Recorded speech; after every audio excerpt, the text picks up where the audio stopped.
Bom dia, espectadores da nossa playlist do terceiro ano.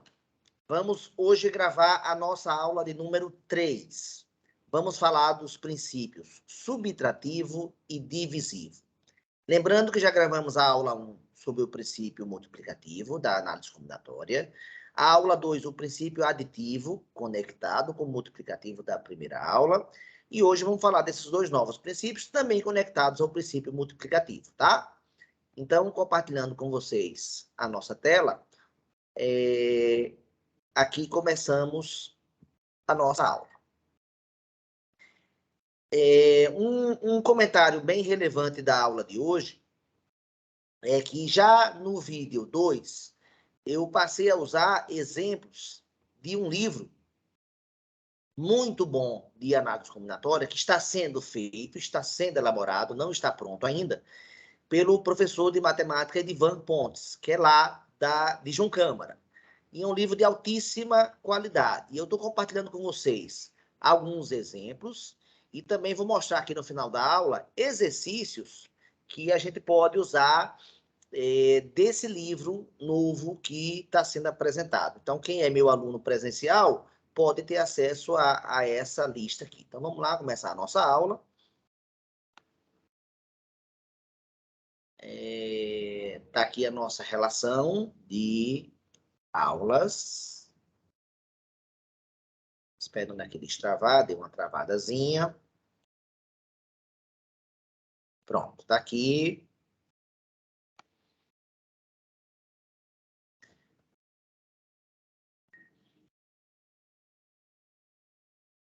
Pronto.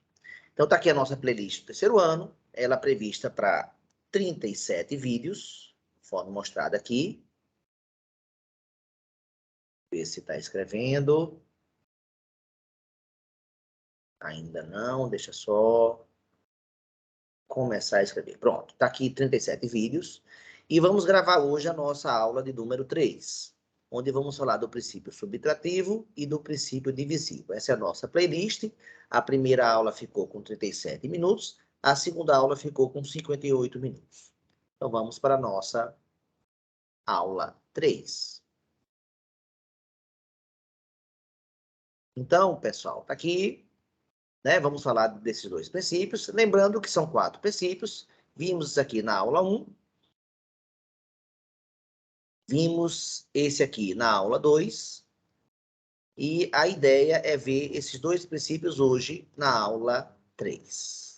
Que, na verdade, são as 4 operações básicas, né? Multiplicação, adição, subtração e divisão. Então, os 4 princípios têm a ver com as ideias das 4 operações básicas, que isso é suficiente para resolver qualquer, vou enfatizar, qualquer problema de análise combinatória. Usando essas 4 operações, a gente vai conseguir resolver qualquer problema.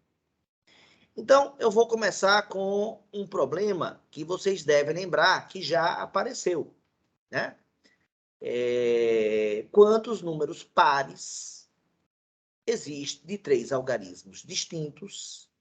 Existem, né? Então, nós já fizemos esse problema. Se alguém lembrar da resposta, já pode até falar, né, ou registrar. Mas o fato que eu vou fazer agora de novo, e vou fazer de outra maneira. Vou usar o princípio subtrativo. Então, a ideia é a seguinte, não sei se vocês lembram que a gente, para fazer esse problema lá, a gente percebeu que os números de 3 algarismos, a gente bota 3 tracinhos, que são 3 elementos, centena, dezena e unidade, e o algarismo da unidade, que podia ser o 0, 2, o 4, o 6 e o 8 para ser par, a gente quebrou em caso, um caso para o 0 e outro caso para o 2, 4, 6 e 8, já que influencia no valor que a gente coloca na centena. Relembrando o que a gente fez. Só que agora eu vou fazer de outra maneira. A outra maneira que eu vou fazer é a seguinte. Pessoal, nós já fizemos esse problema também sem ter a palavra pares, não foi? Quantos algarismos existem? E relembrando bem rapidinho, a gente viu que tem 9 algarismos para centena, porque não pode ser o 0, todos os 10 menos o 0. Como são distintos, então, tem 9 para dezena, porque são os 10 que eu poderia usar, porque agora o 0 eu posso usar, mas o cara que eu já usei aqui na centena eu não posso repetir. Como é distintos, baixa de 10 para 9 e de 9 aqui para 8, porque eu já usei 2 dos 10 que eu dispunha. Isso aqui deu 600, ou deu 81 vezes 8, deu 648. Ou seja, eu sei que a resposta é menor do que 648. Eu sei que o conjunto dos pares,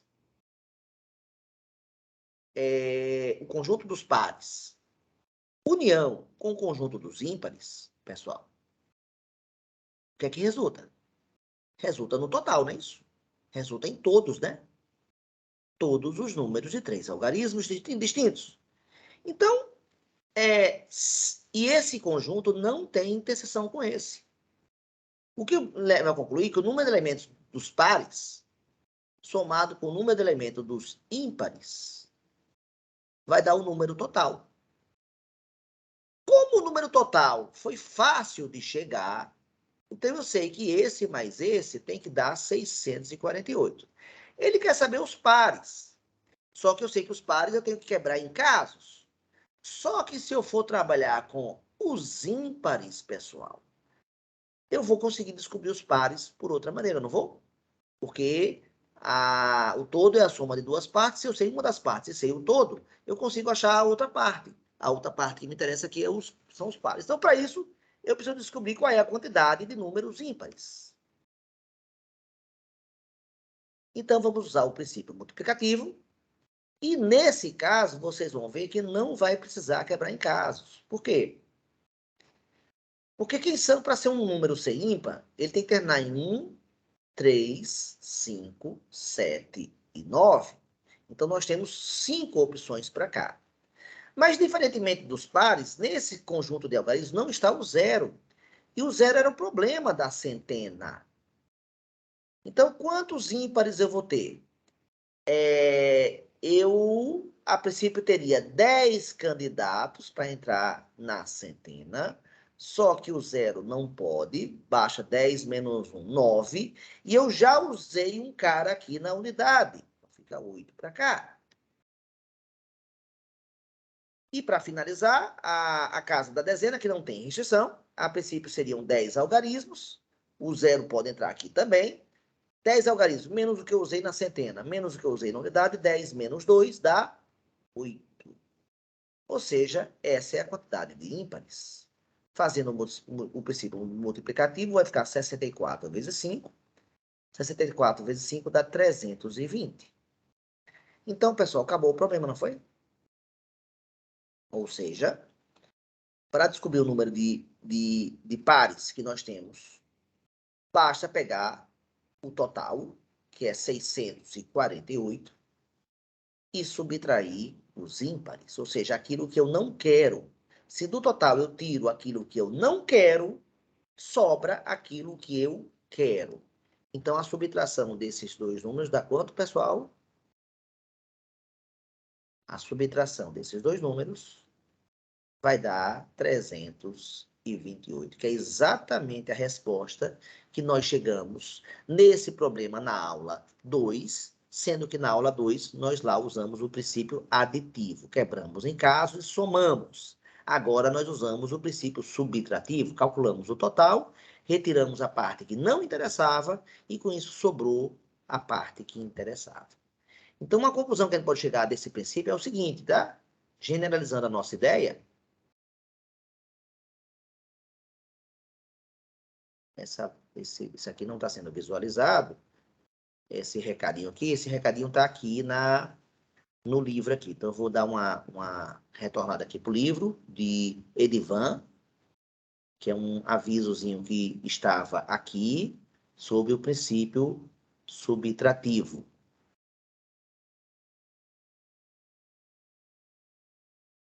Pegar aqui no livro dele, ó, pronto. Foi essa parte aqui que eu recortei e vou colocar para lá de novo. Vamos fazer o recorte, já que não apareceu lá. Eu já tinha colado, mas deu algum probleminha que não está lendo lá, não está aparecendo. Então, vamos fazer a captura da tela da parte que me interessa. Pronto, é essa parte aqui. Beleza, vamos voltar lá para a aula. Vou deletar isso aqui.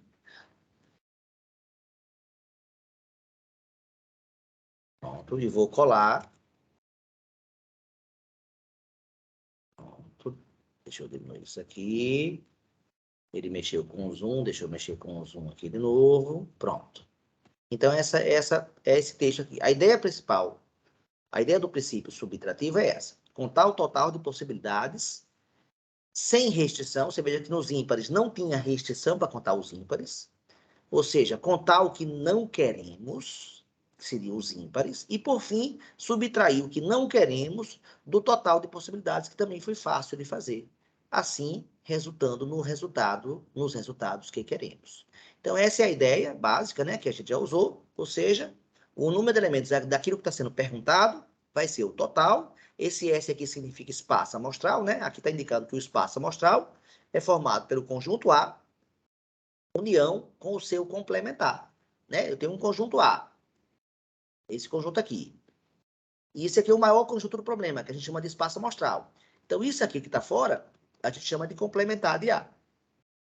Se eu uno o complementar de A com A, vai dar o espaço amostral.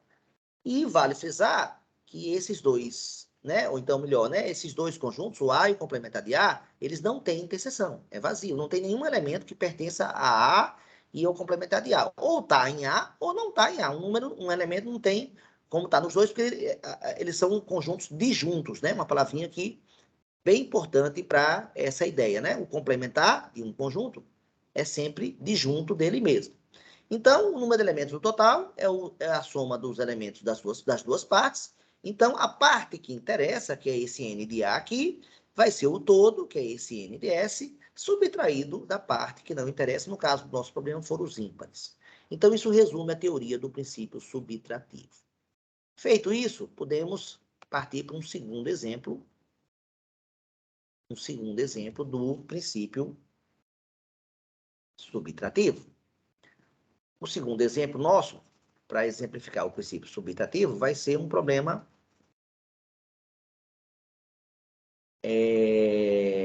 envolvendo moeda. E diz o seguinte: uma moeda é jogada 6 vezes.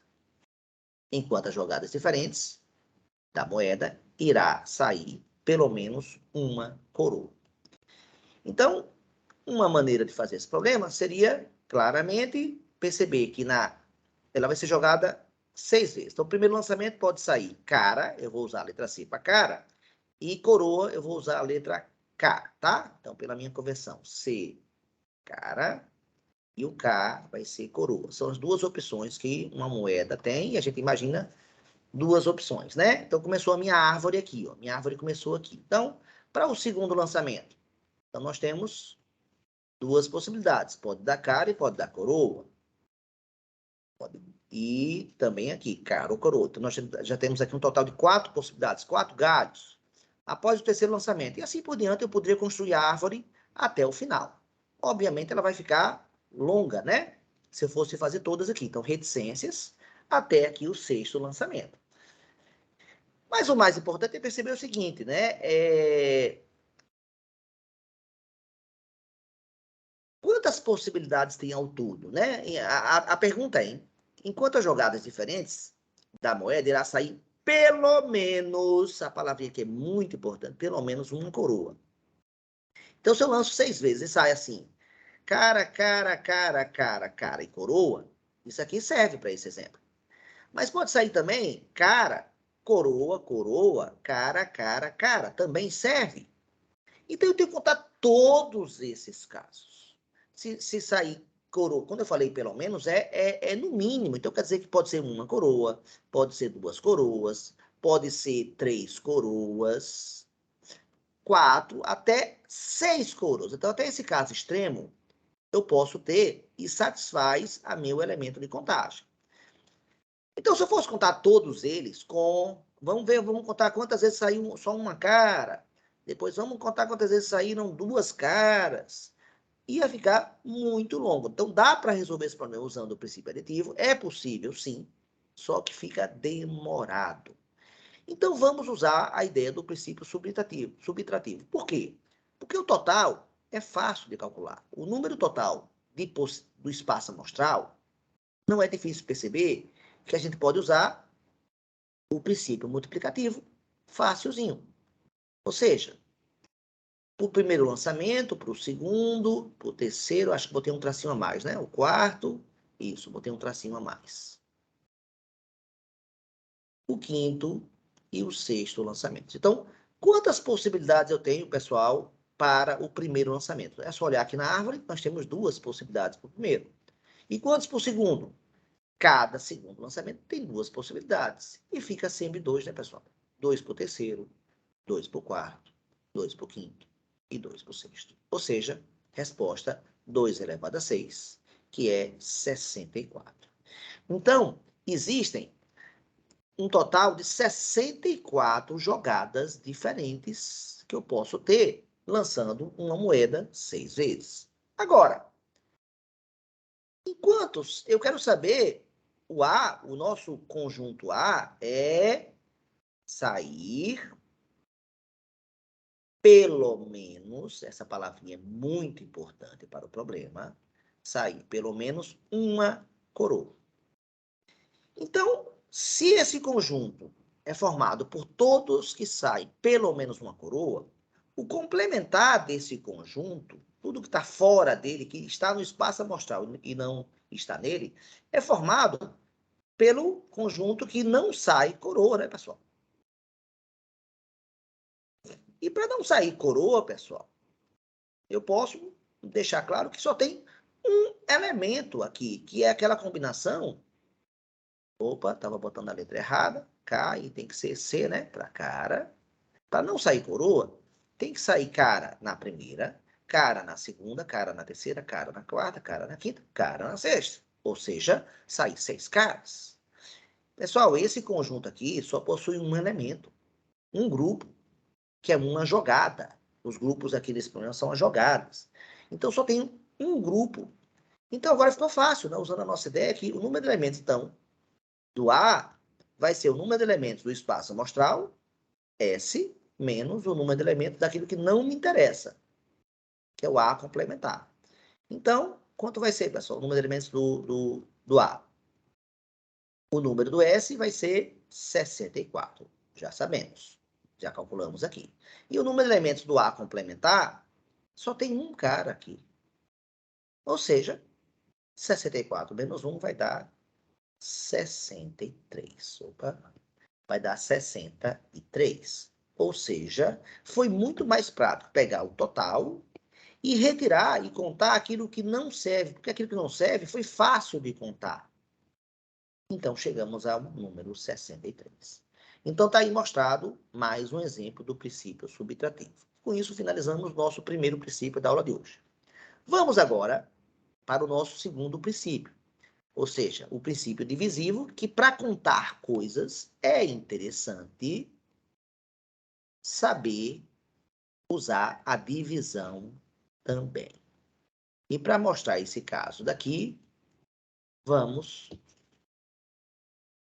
Deixa eu apagar aqui. Pronto. Pronto. Então, vamos lá.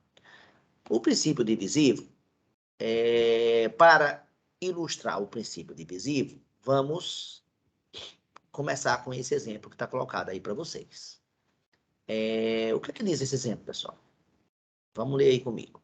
Ele diz o seguinte, é o exemplo 3 da nossa aula de hoje. Nós temos 5 pontos em uma circunferência. Então, aqui está aqui mostrado uma circunferência, ou pelo menos feita à mão livre, né? Uma tentativa de circunferência. E foram marcados 5 pontos, os pontos A, B, C, D e E. A pergunta é, quantos triângulos eu posso formar? Então, não é difícil perceber que, por exemplo, se eu escolher o ponto A, o ponto B e o ponto D, então nós podemos dizer que ABD é um triângulo. Mas eu posso escolher o A, o C e o D. ACD é um segundo triângulo. E eu posso continuar fazendo todos aqui de um por um. E eu vou responder o problema, tá?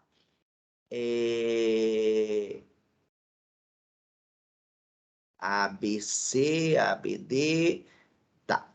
Agora, eu posso listar de um por um. O número não é grande. Vamos terminar aqui. Começando com A. AB. Ó, então, fixei o D. Com A e com D foram todos, ó. Com A e com D, botei todos os casos possíveis. Agora, com A e com B, vamos fazer todos os casos possíveis. Pode ser ABC, ABD já tem aqui em cima, ABE. Pronto, com AB foram todas. Agora, com AC, né? AC já tem ACB, ACD, então falta ACE. Nós temos 6 opções, tá? 6 opções. Então, nós podemos agora contar mais 4. Vamos lá. Agora, com A e B já foram todos. Agora, vou para A, já contei.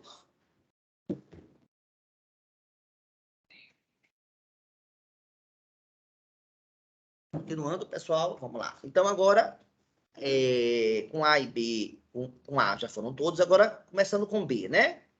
BC, BC, D, BC. Ó, o BCA já foi, então BCD, o BCE.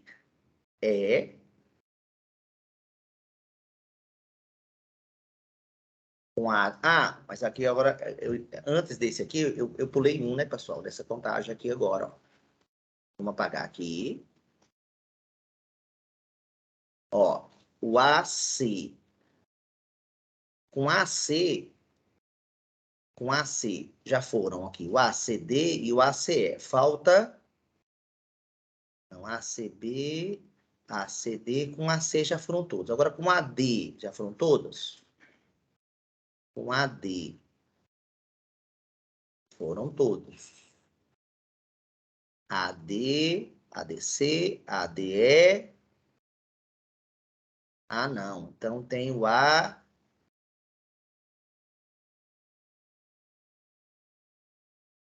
Não, já foram todos, sim. Então, realmente a contagem estava certa. Era agora para o... Começando com B. Então, vamos lá. O B, C, D. O B, C, E.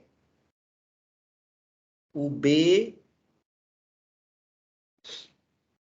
com BC, BCD e BDE. Pronto. E para finalizar a contagem, é o CDE. É só o que está faltando. Então, vocês estão desafiados a achar algum outro triângulo além desse. Ou seja, se eu contar 6 aqui, mais 3 aqui, e mais 1 aqui, a resposta dá 10. Então, eu resolvi esse problema fazendo o espaço amostral, já que ele é pequeno. Mas eu quero mostrar agora que tem uma maneira mais rápida de fazer isso, que é usando o princípio divisível, que é o seguinte. Então, vamos lá. Um triângulo, ele é formado por 3 pontos. Primeiro ponto, segundo ponto, terceiro ponto. Pronto, então vamos lá. Para o primeiro ponto, quantos candidatos eu posso colocar aqui para o primeiro ponto? Eu posso colocar A, B, C, D, E, 5 opções. E para o segundo aqui, quantos eu posso pegar? Então, aqui eu tinha 5 pontos, mas já usei um ponto aqui no primeiro, então nos restam 4 opções, usando o princípio multiplicativo básico. E, finalmente, para o terceiro ponto, se eu já usei, eram 5, já usei 2, sobram 3. Então, a princípio, 5 vezes 4 vezes 3 vai dar 60. Então, a princípio, nós teríamos 60 opções, né? Então, A, B, C, D, E. Então, aqui para o segundo ponto, quem pode ser? Fazendo aqui a árvore. Pode ser B, C, D, E. E aqui, terminando a árvore aqui, pode ser ABC, ABD e ABE. Aí, o comentário que vale ser registrado é o seguinte, né? AC, ó, AC aqui seria 3 opções. Então, dá para perceber que nós temos 3 opções, vezes 4, porque cada ramo desse vai dar 4, 3 vezes 4, e são 5 ramos aqui, vezes 5, ou seja, dá os 60. Só que tem um seguinte muito claro, ó. O ABC aparece aqui, essa opção, e aparece também nessa contagem. Aqui, quando eu fiz AC como é completa aqui? O B, o D e o E, 3 opções. Então, nós temos o ABC aqui também, na forma de ACB. Pessoal, o triângulo ABC é diferente do triângulo ACB? ABC, que seria esse daqui, né? É diferente do ACB? Quando você fala um triângulo, se você mudar a ordem dos pontos, o triângulo muda? A resposta é não. Então, o ABC, ele é igual ao ACB, que por sua vez é igual, comecei com A, agora eu vou começar com B, com BAC, que também é igual ao BCA, que também é igual, agora começando com C, CAB, e finalmente CBA. Então, se você contar essas possibilidades, nós contamos esse triângulo ABC aqui, ó, só ele foi contado 6 vezes. E, de fato, se eu tenho um total de 10 triângulos, e se eu conto cada um 6 vezes, no total vai dar 60. Então, como é que eu chegaria nesse 10 a partir desse princípio multiplicativo aqui? Esse 6 foi obtido como, pessoal? Olha, eu tenho 3 tracinhos aqui, são 3 pontos. E uma vez fixada 3 letras de um mesmo triângulo, nós temos 3 opções para a primeira vaga, para o primeiro ponto, 2 opções para o segundo e 1 opção para o terceiro. Se eu faço o princípio multiplicativo aqui, 3 vezes 2 vezes 1, daí vai dar 6, pessoal. É esse 6 aqui. Então, eu tenho que dividir, fazer o princípio multiplicativo usual nosso, que seria esse, e eu tenho que dividir pelo número de vezes que cada grupo foi contado. Cada triângulo ABC foi contado 6 vezes. Então, eu tenho que dividir por 6 para corrigir a contagem. Se eu contei cada elemento 6 vezes, se eu divido por 6, vai dar a contagem correta. Então, a resposta final desse problema seria o 60, que é o 5 vezes 4 vezes 3, dividido pelo 3 vezes 2 vezes 1. Que seriam 2 princípios multiplicativos, mas que eu fiz a divisão entre eles. Então, está aí explicado quem, pessoal? O princípio divisivo, né? Foi o nosso princípio que é usado nessa questão. Então, vamos anunciar ele aqui. Está um texto aqui que eu escrevi, que diz o seguinte. Se o total de grupos contados pelo princípio multiplicativo, né? Princípio da multiplicação, ou princípio multiplicativo. Se o total de grupos contados fez a contagem de cada elemento mais de uma vez, veja que cada triângulo foi contado 6 vezes. Isso sempre acontece, ou seja, essa contagem excessiva, um número de vezes dado pelo produto do número de elementos que cada grupo possui, ou seja, cada grupo lá possuía 3, pelo seu antecessor, o antecessor de 3 é 2, consecutivamente até chegar no 1, ou seja, ele está querendo narrar como apareceu o número 6 aqui. Assim, temos que fazer a divisão do primeiro produto, que era aquele 5 vezes 4 vezes 3, ou seja, 60, por esse segundo produto, que é esse daqui. Então, resumidamente, seria isso, né? Dividir o princípio multiplicativo usual pelo número de vezes que cada grupo foi contado, que no caso é 6. E para chegar nesse 6, a gente usou novamente um produto do número de elementos que o grupo possui, ou seja, cada triângulo possui 3 pontos, depois o antecessor 2, depois o antecessor 1, porque a ideia é de ser distintos. Tá? Então, é essa a ideia do princípio divisivo, que a gente usou, então, nessa questão. E vamos usar agora, mais uma vez, novamente, num problema de geometria.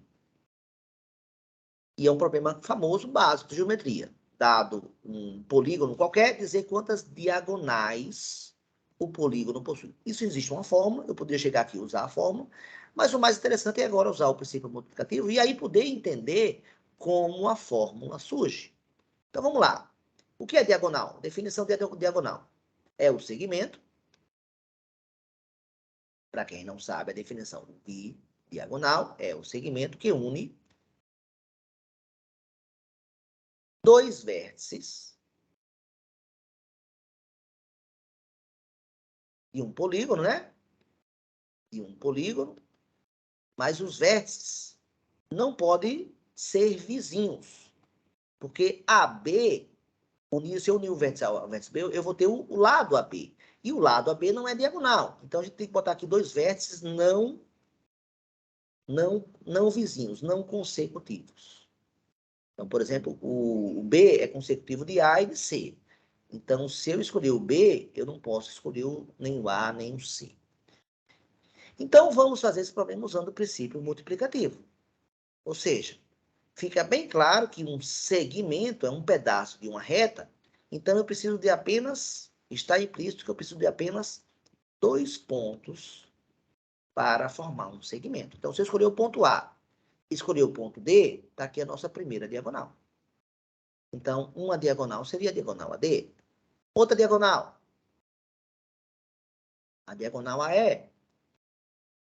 Outra diagonal. A diagonal AF. Lembra que nós estamos num octógono que tem 8 vértices, 8 lados e 8 vértices. E a G? Ó, então, partindo de A, eu fiz todas. Vocês concordam? Não vou fazer AH nem AB, porque são vértices consecutivos ao A. Ou seja, então vamos lá. Toda vez que você vai fazer um segmento, então você precisa de 2 pontos. O primeiro ponto e o segundo ponto. Para fazer o primeiro ponto, nós temos 8 opções aqui. Não é isso? São 8 pontos.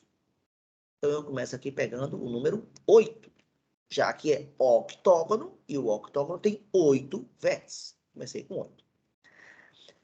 Para escolher o segundo ponto,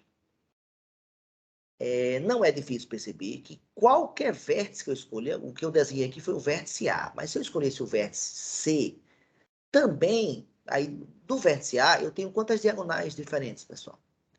Eram as 8, menos o próprio vértice, menos os 2 vizinhos, ou seja, menos 3. Então, se eu faço 8 menos 3, que são o próprio vértice e os seus consecutivos, seus vizinhos, vai dar 5, né, pessoal? Então, a resposta, a princípio, do número de diagonais desse octógono seria 40. 8 vezes 5, 40. Só que temos um erro claro. Qual? O segmento nessa contagem, se eu fosse fazer a árvore, A, B, C, D, E, F, G e H. Aí, depois, o A manda para quem? Para o C, D, E, F e G, 5 opções. Aí mais 5 daqui, mais 5, né? Aqui o B poderia ser para quem? O B para o C, para o D. Não, o B não pode por C não, porque não é diagonal, desculpa. Então começa com D. BD, BE, BF, BG e BH. Pronto. E assim por diante, eu vou preenchendo todos. Agora fica bem claro que, por exemplo, se eu fizer aqui a diagonal AC, na hora que eu for fazer as 5 diagonais que partem do C, uma delas vai ser o A, né? Então quer dizer que a diagonal CA foi contada quando eu contei o A e quando eu contei o C. Foi contada 2 vezes. Aquilo que eu falei lá na dica, ou seja, eu tenho aqui cada elemento, cada grupo meu possui 2 elementos. Então a gente tem que fazer aquela mesma ideia, né? Uma vez escolhido 2 elementos, 2 pontos quaisquer, eu tenho 2 opções para a primeira vaga e uma opção para a segunda vaga, ou seja, eu tenho 2 opções. Quer dizer que cada diagonal foi contada, pessoal, quantas vezes? 2 vezes. Então, agora, usando o princípio divisivo, eu divido o número obtido pelo princípio multiplicativo usual, que seria o 40, e o número de vezes que eu contei cada grupo. Cada grupo aqui foi cada diagonal. De fato, a diagonal, nessa conta 8 vezes 5, a diagonal AD foi contado quando eu contei A, foi contado quando eu contei D. Então, ela foi contada 2 vezes. Dividindo por 2, chegamos na resposta 20. Então, se você quiser fazer todas as diagonais, pela árvore de possibilidades, você vai ver que vai dar 20. Não é difícil perceber que teremos 20 opções. Pode contar. E eu vou mais longe agora. Se eu quisesse agora, quantas diagonais, para finalizar, possui um polígono? Eu vou permanecer com o problema da diagonal. Agora, quantas diagonais possui um polígono? E agora eu vou generalizar. Qual é a generalização? Em vez de ser 8 lados, 7 lados, 6 lados, eu posso falar em N lados. Onde N é um número inteiro qualquer que eu deseje que seja maior que ou igual que 3. Então, usando o princípio multiplicativo para o primeiro ponto, quantas opções? Se eu tenho N lados, eu vou ter N vértices para o primeiro ponto. E quantos por segundo? Se eu já tenho um vértice marcado, não podem mandar para ele mesmo, nem por seus dois vizinhos. Ou seja, são 2 a menos, são 3 a menos. Ou seja, o número de lados de vértices que eu tinha inicialmente tem que ser subtraído de 3. E como eu tenho que usar o princípio divisivo, então a resposta final vai ficar N, que multiplica N menos 3, mas tem que ser dividido, como são 2 tracinhos, né? Vai acontecer aquela historinha de novo, 2 vezes 1, ou seja, tem que ser dividido por 2. Pessoal, essa é a fórmula que calcula o número de diagonais. Então, se a gente quer saber de onde vem essa fórmula, agora nós precisamos da ajuda do princípio divisivo aqui da análise combinatória. Eu poderia dar mais exemplos, né? Mas eu quero fazer esse vídeo um pouquinho mais curto e quero deixar para vocês, aí o mais importante vem agora, quero deixar para vocês a tarefa de fazer exercícios. Então, esse livro aqui que eu acabo de mostrar, né? Ele fala do princípio divisivo, subtrativo, com vários exemplos resolvidos. Depois fala do princípio divisivo, tá aqui, começando, ó. E vários exemplos, vários. Aí ele faz um resumo aqui muito interessante, ó, que ele comenta aqui, a questão central é o princípio multiplicativo, ou seja, todo problema eu vou ter que usar o princípio multiplicativo. Agora, posso ter que usar também ou o aditivo, ou o subtrativo, ou o divisivo, ou até mais de um deles. E a partir daí, das suas decisões, né, e atitudes da questão das restrições, né, que é tão importante para os problemas. Esse quadrinho aqui tenta resumir o que nós estudamos até agora, tá? Aí vem um bloco de exercícios que eu já postei para minha turma e classifica os problemas por categorias. Então, olha, atenção aqui para o princípio divisivo aqui no roxo, ó. Esse cinza aqui, aditivo e divisivo juntos, né? E pronto. O subtrativo não está aparecendo aí, mas a gente já fez e tem nos propostos, tá? Resolvidos lá. E temos esse bloco todo, pessoal, para vocês fazerem. De exercícios, usando, ou seja, todos esses problemas que aí estão, você já tem condição de fazer usando os 4 princípios. E aí depois a gente vai começar um outro assunto, que é o conceito de fatorial. Então é isso, galera. O objetivo da aula está cumprido. Ou seja, demos 2 exemplos para o princípio subtrativo, 2 exemplos para o princípio divisivo. Se você achou pouco esses exemplos, então vá nesse material que eu acabo de postar, que tem mais exemplos resolvidos, tanto do princípio subtrativo quanto do divisivo. E tem aquela apostila que eu já tinha lançado previamente, uma apostila minha, que tem 26 problemas iniciais, depois 14 problemas mais avançados. Em tese, todos eles vocês podem fazer. O que não quero dizer que com isso que seja fácil de fazer isso, né? Se você tiver que usar vários princípios no mesmo problema, né, não fica nada trivial. E como é que você vai descobrir, professor? Como é que eu descubro que tem vários princípios? Pela característica de cada problema, né? O princípio aditivo, quando você vai usar o princípio multiplicativo e não consegue fazer tudo de uma vez só, porque na hora que você preenche uma das vagas lá, um dos tracinhos, o outro tracinho, o número que está lá, depende do cara que você colocou ali. Esse é o caso que eu tenho que quebrar em casa, usar o aditivo. Subtrativo, quando às vezes é mais fácil calcular o total, calcular o que não serve, que é complementar do que serve. Toda vez que eu puder estabelecer essa ideia de complementar, de um conjunto e o seu complementar, princípio subtrativo nele. E o princípio divisivo, resumindo, né, o nosso último princípio, toda vez que eu fizer o princípio multiplicativo, e nessa contagem, um mesmo grupo foi contado mais de uma vez. Ele não deveria ter sido contado mais de uma vez, e foi. Como é que se corrige essa contagem? É só contar o número de tracinhos e botar lá um produto, começando por esse número de tracinhos, e vai para os antecessores até chegar em 1. Esse resultado sempre vai ser o número que você vai dividir, ou seja, o denominador. Pessoal, esse é o resumo da nossa aula. Espero ter sido claro. E agora, é fundamental que vocês tentem fazer os exercícios. Esse é o ponto central de quem quer aprender combinatória. Ao mesmo tempo que um problema de análise combinatória pode ser muito fácil, ele pode ser muito difícil. Um problema que eu fiz na aula 2, por exemplo, eu gastei 28 minutos na resolução desse problema. Então, não é um problema simples. Certamente foi um problema de Olimpíada de Matemática dos IEFs. Galera, valeu pela atenção. Eu vou interromper a gravação nesse instante. Um grande abraço. Aula 4, a gente começa o conceito de fatorial, tá? E aí, com o fatorial, nós poderemos estudar os casos particulares dos problemas de combinatória. Um grande abraço e até a aula 4.